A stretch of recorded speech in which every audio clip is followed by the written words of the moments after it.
So we've come down to the Oxo Tower down on the South Bank in London to celebrate Joanne Moore's 10 years as Master Distiller and creator of Bloom Gin. We caught up with Joanne during the evening, and this is what she had to say. So Joanne, can you tell us a bit about your previous history before gin?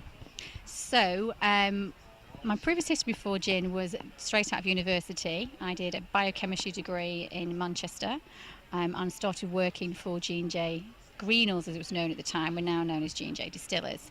Originally working in the lab as a supervisor. I was actually headhunted by G J Greenall's the summer before I graduated for this position. In hindsight, I kind of thought, ooh, maybe I've been headhunted, but in reality, and as you get old and probably more cynical, you think they probably got me cheap straight out of university. That said, I worked with them first couple of years.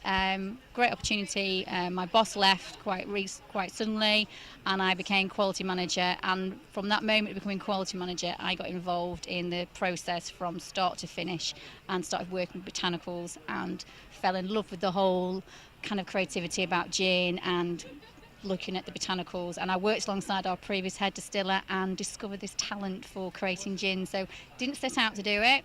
I suppose the only way I can describe it, it's kind of like knowing that or understanding that you can draw, or you can suddenly sing, or you've got a creativity in the kitchen, or you can paint.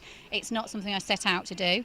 I've always liked science. My mum said I was always creative as a child, so now I'm using both sides of my brain, my creativity and my science side of my brain. So, well, we've been doing a lot of gin tasting videos, and what is stated on the bottle and what people taste are sometimes totally different. yes. So as much as you've got sort of a pedigree coming through into the gin business, how do you educate your sort of taste and well, your mouth and your nose? I try and use everyday language when I'm doing master gin classes. So I kind of like Jamie Oliver you talked about when his recipes, and he was one of the first people that started saying you just use a pinch of that, a pile of that, rather than being very prescriptive about it. And I kind of use that style for the last 20 years when I've been doing gin classes, where I use everyday language and say to people, if you think Angelica smells like your granddad's shed, that's absolutely fine, because it's all about you recalling that smell. And that's how you train people. It's just taste and smell, and if they think it smells like something, that's great, because they're the ones that's going to have to recall that smell and describe it.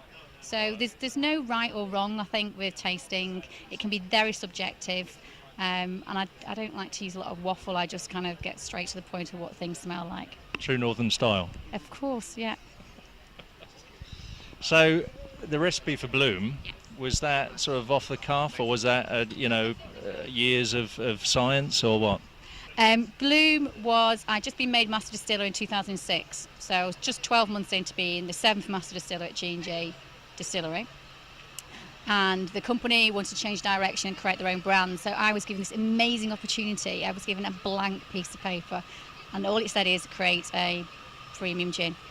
So first thought is, oops, right, okay, how do I go about this? Then my science side kicked in. I thought, well, you need to do something logical. So I created this gin wheel, which is very similar, if you look at it, to the whiskey wheel. There was nothing out in the industry to help people, so I created my own tool. So I used this gin wheel to map out where everything was in the gin world back in 2007, and I identified a flavour gap for florals, which is where Bloom was born from. So Bloom's how do you mean you identified a flavour gap? I use it as the gin wheel is an organoleptic tool, so it maps out from flavour styles where all the gins are. So they're juniper led or they're citrus led. Existing gins. Yeah, existing gins in the market, and no one was particularly doing anything with floral gins. So there was a white space, so to speak, with floral gins. So I wanted to create a floral gin, but I also wanted to create a gin that would bring new people into the gin category. So I wanted to pinch those vodka and wine drinkers. We talk male or female? Both. A lot have been written about Bloom, because Bloom is very feminine, and a lot of the branding is about celebrating the confident women. It does lend itself to a female palate, but I didn't set out to create a gin for women. I set out to create a light floral gin that would bring new people into the gin category. It just happens to lend itself more to a female palate. So have you got anything else up your sleeve then? Well, since the creation of Bloom, there's been Berkeley Square. Then there was, we've done it at the same time as Bloom. There's then been in 2013 we launched Opihr, and then in 2015 we launched Thomas Dakin. So there's a portfolio of gins. I've created four for the company, and They're all your babies. Yeah, I have four gin children, and I'm the stepmom to Greenalls because I'm just the custodian of that recipe. So I'd like to thank Joanne Moore today for her time, and we look forward to a lot more, hopefully a lot more of her new gin creations in the future via G J Greenalls.